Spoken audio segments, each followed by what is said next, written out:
Student, this is Anupam Gambhir. You are watching Anupam English classes. Student, आज के इस वीडियो लेक्चर में class 12 English Flamingo book chapter 3 deep water, इसका हम एक्सप्लेनेशन कवर करेंगे। स्टूडेंट, फर्स्ट पार्ट हम कवर कर चुके हैं, जिसमें जो हमारे ऑथर विलियम डगलस हैं, उनको पानी से बहुत डर लगता है और एक बार उनका डर ये और ज़्यादा बढ़ जाता है जब वो अपने फादर के साथ एक स्विमिंग पूल पर जाते हैं और एक बहुत बड़ी सी लहर आके उनको पुश करती है और वे पानी में गिर जाते हैं। तब से वो और ज़्यादा डर जाते हैं। उसके बाद फिर भी वो कहते हैं नहीं, मुझे पानी के डर से ओवरकम करना है, इससे बाहर निकलना है, जिसके लिए वो YMCA के स्विमिंग पूल में ट्रेनिंग के लिए जाते हैं। तो एक बार वो बैठे होते हैं स्विमिंग पूल के किनारे पे, क्योंकि वो अकेले स्विमिंग कभी भी नहीं करते। बच्चे करते हैं स्विमिंग, उनको कॉपी करते हैं, उनको देख के स्विमिंग करते हैं। एंड बाई चांस उस दिन स्विमिंग के लिए कोई भी स्टूडेंट अभी आया नहीं था, वे वेट ही कर रहे थे। तो इतने में एक 18 इयर्स का लड़का आता है और उनको सिटिंग पोजीशन में उठा के पानी के अंदर डाल देता है। तो जब वे पानी के अंदर डाल देता है तो वो बहुत ही ज़्यादा डरते नहीं है। वो ये कहते हैं कि ये नहीं कि मेरा दिमाग बिल्कुल काम नहीं कर रहा था, मैं ये सोच रहा था कि जैसे ही मैं बॉटम पर जाऊंगा, एक बहुत बड़ी सी जंप लगाकर मैं सरफेस तक आकर और स्विमिंग पूल के एज यानी कि किनारे तक पहुंच जाऊंगा। तो यहाँ तक हम फर्स्ट पार्ट में कवर कर चुके थे। स्टूडेंट, सेकंड पार्ट स्टार्ट करते हैं पेज नंबर 25 से last paragraph. It seem a long way down, बहुत ही गहरा था ये रास्ता, बहुत ही लंबा दिखाई दे रहा था। Those 9 feet were more like 90, वो जो 9 फीट का स्विमिंग पूल था गहराई में बीच से, वो ऐसा लग रहा था कि वो 90 का हो गया है। And before I touched bottom my lungs were ready to burst, और बॉटम पे पहुंचने से पहले जो मेरे लंग्स थे वो बहुत फड़फड़ा रहे थे। But when my feet hit bottom I summon all my strength, लेकिन जैसे ही मैं बॉटम पर पहुंचा तो मैंने अपनी पूरी स्ट्रेंथ को गैदर्ड किया। समन मतलब उसको इकट्ठा किया, अपनी पूरी स्ट्रेंथ को। And made what I thought was a great spring upward, और मैं सोच ही रहा था कि जैसे ही मैं बॉटम पे जाऊंगा तो मैं स्प्रिंग मतलब पुश देकर ऊपर की तरफ आ जाऊंगा। I imagine I would bob to the surface like a cork. अब कॉर्क किसे कहते हैं? शैंपेन की जो बोतल होती है उसका ढक्कन को खोलो तो एकदम वो प्रेशर के साथ ऊपर को उठता है ना ढक्कन, तो कहता है ऐसे ही मैं बॉटम पे जाऊंगा और बहुत बिग जंप लगाकर सरफेस तक आ जाऊंगा। Instead I came up slowly. Author कहते हैं कि ऐसा बिल्कुल भी नहीं हुआ, मैं तेजी से ऊपर को नहीं आ पाया, धीरे से ही आ पा रहा था। I open my eyes and saw nothing but water that had dirty yellow tinge to it. आगे ऑथर कहते हैं कि जो वाटर था वो बहुत ही येलो यानी कि डर्टी वाटर था, और मुझे हर तरफ वाटर ही वाटर दिख रहा था। आई ग्रू पैंकी, और मैं बहुत ही घबरा रहा था। उस समय मुझे बहुत घबराहट हो रही थी। I reached up as if to grab a rope and my hands clutched only at water. मुझे ऐसा लग रहा था कि कोई मुझे रस्सी दे और मैं उसको पकड़ के सरफेस तक, लेकिन ऐसा नहीं हुआ। वहां पे वाटर ही वाटर था। आई वॉज सफोकेटिंग, और मुझे सफोकेटिंग मतलब घुटन सी होना, और कह रहे मुझे बहुत ही घुटन सी महसूस हो रही थी। I try to yell but no sound come out. मैंने बहुत ही कोशिश करी हेल्प मांगने की, लेकिन कोई आवाज नहीं आई, कहीं से कोई भी मुझे हेल्प नहीं मिली। Then my eyes and nose came out of water but not my mouth. तो तब मेरी आंखों नोज तक पानी आ गया, बस मेरा मुंह बचा हुआ था। जैसे उन्होंने कोशिश करी ना बाहर आने की, तो उनका केवल थोड़ा सा फेस ही बाहर था, बाकी वे पूरे पानी में थे। I flailed at the surface of water, swallowed and choked. Author कह रहे हैं कि मैं बिल्कुल हिट नहीं कर पा रहा था, हिट करके बहुत तेज ऊपर नहीं आ पा रहा था, और पानी को मैं स्वैलोड करता जा रहा था, और चॉक्ड ऐसा लग रहा था कि मैं बिल्कुल पानी ने मुझे ब्लॉक कर दिया। चॉक्ड मतलब ब्लॉक कर दिया है। I trying to bring my legs up, मैंने बहुत कोशिश करी कि अपने टांगों से मतलब ऊपर को जोर लगाऊं और सरफेस तक आऊं, but they hung as dead weights paralysed and rigid. लेकिन बिल्कुल जो पैर थे उनके वो पैरालाइज्ड मतलब नॉट मूव, बिल्कुल मूव नहीं कर पा रहे थे, और बिल्कुल कठोर, रिजिड मतलब कठोर हो गई थी उनकी टांगे। A great force was pulling me under, और एक बहुत ऐसा लग रहा था उनको कि बहुत ही बड़ा फोर्स उनको नीचे की तरफ धक्का दे रहा है। I screamed but only the water heard me. मैंने बहुत कोशिश करी बाहर निकलने की, लेकिन मेरी कोई भी नहीं सुन रहा था, अर्थात मेरी कोई हेल्प नहीं हो पा रही थी। I had started on the long journey back to the bottom of the pool, और करते करते ऐसे ही मैं पुल के बॉटम तक पहुंच गया। I struck at the water as I went down, expending my strength as one in nightmare fight an irresistible force. तो अब ऑथर कह रहे हैं कि मैंने बहुत जोर लगाया, लेकिन मैं नीचे की तरफ ही जा रहा था, और जो मेरी स्ट्रेंथ है, मेरी जो जितनी भी मेरी फोर्स है, शक्ति है मेरी, वो सारी खर्च होती जा रही थी। और मैं ऐसा हो रहा था कि जैसे नाइटमेयर का मतलब होता है बुरे सपने, जैसे बुरे सपने एक व्यक्ति को आते हैं और वो चारों तरफ से घिर जाता है, तो उसी प्रकार मेरी भी हालत हो ही जा रही थी। I had lost all my breath, और मेरी सांसें भी बंद होती जा रही थी। My lungs ached, my head throbbed, और जो मेरे लंग्स थे उनमें भी पेन होने लग गया था। और हेड जो है, मेरा सिर है, थ्रॉब्ड मतलब felt pain in series of beats, यानी कि मैं बिल्कुल ही थक चुका था, और बिल्कुल मेरी जो स्फूर्ति बिल्कुल थ्रॉब्ड, यानी कि स्फूर्ति मेरी बिल्कुल ब्लॉक हो गई थी, खत्म हो गई थी। आई वॉज गेटिंग डिजी की मीनिंग होती है बेहोश सा होना, और कहने में मुझे ऐसा लग रहा था कि मैं बेहोश हो रहा हूँ। But I remember the strategy, लेकिन मुझे एक स्ट्रेटेजी अभी भी याद थी कि आई would spring from the bottom of the pool and come like a cork to the surface। शैंपियन की जो बोतल का ढक्कन होता है उसे कॉर्क कहते हैं, कह रहे हैं। लेकिन फिर भी मुझे एक स्ट्रेटेजी याद थी कि मैं जैसी बॉटम पे जाऊंगा, मैं अपने पैरों पे जोर लगाकर, बड़ी सी जंप लगाकर सरफेस तक आ जाऊंगा, और पैडल करता हुआ अपने पैरों को हिलाते हुए, और मैं सरफेस के एज तक पहुंच जाऊंगा, पूल के एज तक पहुंच जाऊंगा। I would lie flat on water, लेकिन ऐसा नहीं हुआ, और मैं पानी में बिल्कुल फ्लैट लेट गया। स्ट्राइक्ड out with my arms and thrashed with my legs, और जो मेरे हाथ पैर थे वो बिल्कुल ढीले पड़ते जा रहे थे, मतलब मैं फोर्स लगा के उनको ऊपर की तरफ नहीं आ पा रहा था। Then I would get to the edge of the pool and be safe, यानी कि मैं पूल के किनारे तक आने में अपने आप को सुरक्षित नहीं कर पा रहा था। आई वेंट डाउन एंडलेसली, और मैं नीचे जाता गया, और मैं बिल्कुल नीचे पहुंच गया। I open my eyes, nothing but water with a yellow glow, dark water that one could not see through. और वो कह रहे हैं कि मैंने अपनी जैसी आईज खोली तो मैंने देखा वहां पे बहुत डार्क येलो वाटर है, यानी कि डर्टी वाटर है, और जिससे कि कुछ भी उनको साफ साफ दिख नहीं रहा था। And then sheer stark terror seized me, terror that knows no understanding, terror that knows no control, terror that no one can understand who has not experienced it. आगे ऑथर कहते हैं स्टार की मीनिंग होती है student बहुत ज्यादा, और terror मतलब किसी चीज का डर। कह रहे ऐसे किसी डर ने मुझे सीज्ड मतलब उसको जकड़ लिया था। Terror that knows no understanding, ऐसा टेरर जिसको कोई नहीं समझ सकता। टेरर दैट नो कंट्रोल, ऐसा डर जिसपे कोई कंट्रोल नहीं कर सकता। Terror that no one can understand who has not experienced it, और ऐसा डर जिसने इसको एक्सपीरियंस नहीं किया ऐसे डर को, तो वो इस बात को नहीं समझ सकता कि मैं कितना डरा हुआ था। I was shrieking under water, I was paralysed under water, stiffed rigid with fear.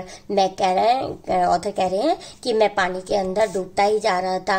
Paralysed मतलब मैं बिल्कुल अपने हाथ पैरों को मूव नहीं कर पा रहा था, और ये रिजिड, ये जो मेरे हाथ पैर थे वो डर के मारे बिल्कुल रिजिड यानी कि कठोर हो गए थे। Even the screams in my throat were frozen, और मेरे गला बिल्कुल ऐसे जम गया था। Only my heart and pounding in my head said that I was still alive. कह रहे मैं से गले से तो बिल्कुल आवाज ही नहीं निकल पा रही थी, कोशिश कर रहा था कुछ चीखने चिल्लाने की, लेकिन मेरी आवाज नहीं निकल पा रही थी। और पाउंडिंग इन माई हेड मतलब मेरे सिर में जो रिपीटेड ब्रीथ हो रही थी उससे ही पता चल रहा था कि मैं जीवित हूँ, वरना तो मैं मर ही गया था। And then in the midst of the terror came a touch of reason, I must remember to jump. When I hit the bottom, at last I felt the tiles under me. My toes reached out as if to grab them, I jumped with everything I had. Midst की meaning होती है student बीच में। तो इतने terror के बीच में उनको फिर वही बात याद आती है कि मैं बॉटम पे जाऊंगा और बहुत बड़ी सी जंप लगाऊंगा और मैं सरफेस पे आके एज तक पहुंच जाऊंगा। लेकिन क्या होता है कि वो जो नीचे पहुंचते हैं उनके टोज जो बॉटम से टकराते हैं और वो पानी में डूबते ही नजर आते हैं। वो कोई भी जो उनके जितने भी एफर्ट होते हैं वो सब बेकार जाते हैं और वे सोचते हैं but the jump made no difference. कह रहे हैं कि मैंने जंप तो मैंने जंप लगाने की कोशिश करी लेकिन उसमें कोई डिफरेंस नहीं था, यानी कि जो मैं जंप लगा रहा था वो बिल्कुल एफर्ट मेरे बेकार जा रहे थे। वैसा जंप मैं नहीं लगा पा रहा था जो स्ट्रेटेजी मैंने सोच रखी थी। The water was still around me, चारों तरफ मेरे पानी पानी था। I looked for ropes, ladder, water wings, nothing but water. कह रहे मैंने बहुत ही कोशिश करी कि मुझे कोई रस्सी, कोई सीढ़ी, कोई विंग्स, वाटर विंग्स मिल जाए जिसकी हेल्प से मैं बाहर आ सकूं। A mass of yellow water held me, लेकिन ये येलो कलर के जो पानी ने, डर्टी वाटर ने मुझे घेर रखा था चारों तरफ से। Stark terror took an even deeper hold on me like a great charge of electricity. I shook and trembled with fright. My arms would not move, my legs would not move. I tried to call for help, to call for mother, nothing happened. Author कहते हैं कि मैं पूरे तरह से पानी के बीच में, चारों तरफ से मैं पानी से ढका हुआ था, अर्थात मैं पानी में डूबता जा रहा था और कोई भी मेरी हेल्प के लिए नहीं आ रहा था। मुझे ऐसा लग रहा था कि चार्ज ऑफ इलेक्ट्रिसिटी, कि मुझे इलेक्ट्रिसिटी के शॉक लगाए जा रहे हैं और मैं इन शॉक से, मतलब इसके भय से बहुत ही ज्यादा डर चुका था और मेरे आर्म्स बिल्कुल काम नहीं कर रहे थे, मेरी लेग्स बिल्कुल मूव नहीं कर रही थी और मैं कोशिश कर रहा था कि कोई मेरी हेल्प करे। इवन कि मेरी मदर को मैं बुलाने की कोशिश कर रहा था। नथिंग हैपेंड, लेकिन इसका कोई फायदा नहीं हुआ और मैं पूरी तरह से पानी में डूब चुका था। And then strangely there was light, और अचानक से उनको लाइट दिखाई देती है। I was coming out of the awful yellow water. फिर वो एक बार थोड़ा सा ऊपर आते हैं पानी से, उनका जो आंखें हैं वो बाहर देखती हैं। At least my eyes were, my nose was almost out too. वो कह रहे हैं कि केवल मेरी जो आंखें थी वो थोड़ी सी पानी के बाहर थी और नोज तक मैं पानी के अंदर था, बाकी पूरा हिस्सा मेरा पानी के अंदर था। और उनको क्या दिखाई दे रहा था बाहर? लाइट दिखाई दे, यानी कि सनलाइट दिखाई दे रही थी। येलो लाइट जो उनको दिख रही थी, लाइट दिख रही थी, वो सनलाइट थी। Then I started down a third time, अब मैं फिर तीसरी बार फिर नीचे जा रहा था। I sucked for air and got water, the yellowish light was going out. और फिर वो कह रहे हैं कि मुझे ऐसा फील हो रहा था कि मैं फिर डूब रहा हूँ और वही येलो पानी के अंदर मैं जाता जा रहा हूँ और जो लाइट थी वो अब मुझे फिर नहीं दिख रही थी। देन ऑल एफर्ट सीज, और फिर से मेरे जितने भी एफर्ट लगाए हुए वो एंड हो गए थे। सीज्ड मतलब बिल्कुल रुक गए थे। I relaxed, even my legs felt limp, और जो मेरी लेग्स हैं वो बिल्कुल लिम पड़ गई थी, यानी कि बेजान हो गई थी। And a blackness swept over my brain, और मेरे चारों तरफ मुझे क्या दिखा रहा था? बिल्कुल कालापन दिख रहा था। इट वाइप्ड आउट फियर, अब मैं बिल्कुल डर से बाहर आ गया था। इट वाइप्ड आउट टेरर, बिल्कुल भय से निकल चुका था। There was no more panic, अब मुझे कोई घबराहट भी नहीं हो रही थी। It was quiet and peaceful, अब मुझे शांति नजर आ रही थी। Nothing to be afraid of, this is nice to be drowsy, to go to sleep, no need to jump, too tired to jump. Author कहते हैं कि अब मैं ड्रॉजी यानी कि स्लीपी पोजीशन में आ रहा था, मैं बिल्कुल सोता जा रहा था। मुझे जंप लगाने की भी कोई नीड नहीं थी और ना ही कोई जंप लगाकर बाहर निकलने की मैं कोशिश कर रहा था। तो स्टूडेंट यहाँ वो समझाने की कोशिश कर रहे हैं कि अब वो बिल्कुल डेथ की कगार पे आ गए हैं। वो फील कर रहे हैं कि मैं तीसरी बार भी अब नीचे जा रहा हूँ, मेरे सारे एफर्ट बेकार जा रहे हैं, यानी कि लगभग मेरी डेथ अब निश्चित है। तो जो पहले उनको डेथ का डर था और डेथ आने के बाद वो नहीं डर रहे थे। तो स्टूडेंट हमें ऑथर समझाने की कोशिश कर रहे हैं कि जो डेथ का डर है वो डेथ से ज्यादा डरावना होता है। It's nice to be carried gently, उनको ऐसा फील हो रहा है कि मुझे बहुत ही आराम के साथ कोई ले जा रहा है। To float along in space, उन्हें ऐसा फील हो रहा है कि वो स्पेस में फ्लोटिंग यानी कि तैर रहे हैं। टेंडर आर्म्स अराउंड मी, और मुझे ऐसा लग रहा है, ऑथर कहते हैं कि मुझे ऐसा लग रहा है कि कोई सॉफ्ट आर्म्स मुझे पकड़े हुए हैं। टेंडर आर्म्स लाइक मदर, ऐसी सॉफ्ट आर्म्स जो मदर की होती हैं। Now I must go to sleep, और अब मुझे बिल्कुल मैं स्लीपिंग पोजीशन में जा रहा था और मैं बिल्कुल सोता जा रहा था। I crossed to oblivion and the curtain of life. मेरे को कह रहे हैं ऑथर कि मुझे बिल्कुल कुछ समझ में नहीं आ रहा था और मुझे ऐसा लग रहा था कि जो मेरी लाइफ का कर्टेन है वो नीचे गिर रहा है, क्योंकि जब कुछ नाटक वगैरह खत्म होता है तो कर्टेन नीचे, ड्रामा खत्म होता है तो कर्टेन नीचे झुका दिया जाता है ना। तो कह रहे हैं अब मुझे ऐसा लग रहा था कि मैं बिल्कुल डेथ की कगार पर हूँ और मेरी लाइफ का पर्दा गिर गया है। The next I remembered I was laying on my stomach beside the pool vomiting। अब इसके बाद ऑथर को बिल्कुल कुछ याद नहीं है। इसके बाद वो क्या याद करते हैं अपने आप को ध्यान में लाते हुए, कहाँ का ध्यान आता है उनको कि वो स्विमिंग पूल के किनारे पर लेटे हुए हैं, सरफेस पे किनारे पर लेटे हुए हैं और स्टोमक के बल पे लेटे हुए हैं, पेट के बल, और वॉमिटिंग कर रहे हैं। Chap that through me in was saying, और जिस लड़के ने मुझे पानी में फेंका था वह किसी से कह रहा था but I was only fooling, लेकिन मैं तो केवल मजाक कर रहा था। समवन सेड, अब किसी ने जिन्होंने उनको जाके बचाया होगा, वो ट्रेनर रहे होंगे जो स्विमिंग सिखाने वहां आते थे, अचानक आए होंगे और उन्होंने ऑथर को बचाया होगा।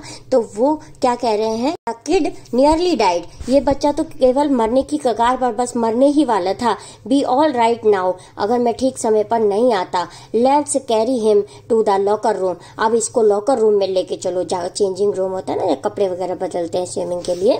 Several hours later I walked home, और कुछ घंटों के बाद मैं घर गया। I was weak and travelling, मैं बहुत पतला कमजोर हो चुका था, ट्रेवलिंग में कांप रहा था। I shook and cried when I lay on my bed, और जब मैं बेड पे लेटा तो मैं चिल्ला रहा था। I could not eat that night, और उस रात मैंने कुछ नहीं खाया था। For days a haunting fear was in my heart, और अब यह डर, फिर से पानी का डर उनके हृदय में आ गया था। The slightest exertion upset me, making me wobbly in the knees and sick to my stomach. अब विलियम डगलस कह रहे हैं कि इस इंसिडेंट के बाद मैं इतना अपसेट हो गया था और मैं बहुत ही वीक हो गया था, वो भी मतलब वीक हो गया था, और मेरे जो घुटने हैं वो भी बहुत कमजोर पड़ गए थे और मेरे स्टोमक में भी दर्द रहने लगा था। I never went back to the pool, अब इसके बाद मैं कभी पूल में, स्विमिंग पूल में नहीं गया। आई फियर्ड वाटर, मैं पानी से फिर डर गया था। I avoided it whenever I could, और मैं अवॉइड करूंगा पानी में जाना जितना कि मेरे से हो सका। एक बार तो तब वे डरे थे पानी से जब वे अपने फादर के साथ बीच पे गए थे और एक बड़ी सी लहर ने उनको पानी से ढक दिया था, और अब दूसरी बार फिर जब उन्हें एक लड़के ने पानी के बीच में, स्विमिंग पूल के बीच में धक्का दे दिया था, तो तब उनका एक बार फिर से डर वापस आ गया था। इसके साथ ही स्टूडेंट इस स्टोरी का सेकंड पार्ट कंप्लीट करते हैं। I hope this video lecture is very helpful to you. If yes, please like this video, share this video and also comment on this video. Thank you so much for watching. मिलते हैं next video lecture में, तब तक के लिए bye.